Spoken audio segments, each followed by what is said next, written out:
Переезд чек. Бүгін біз осылай көштік таксимен.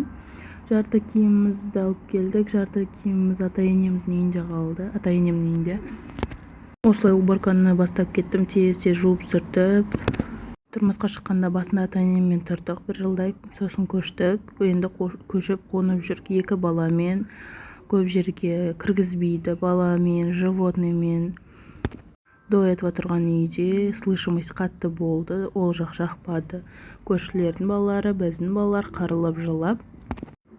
Сосын осылай басқа үйді іздеп тауып, двухкомнатный секілді кухня-студия и спальнясымен. Мына жақта уже ата-енемнің үйінен барлық заттарды көшіріп жатырық, заттарды ары-бері таскать етіп. Өз үйің болмаса, осылай көшіп қонып жүру өте қиын. Сосын қыздарымыз ата-енемнің үйінде қалды. Біз үйді жинастырып, тазалап, келесі күні қыздарымызды алып келіп алдық.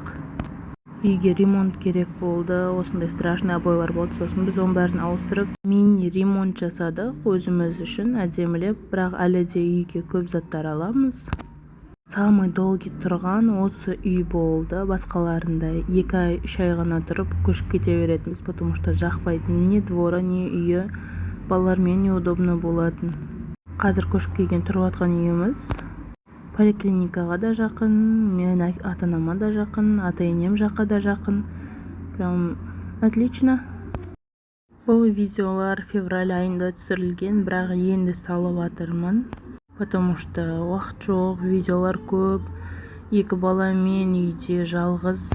Сол кездері өзімнің ата-анаммен араласпайтынмын. Сосын осылай 2 баламен таңнан кешке дейін өзім отыратынмын.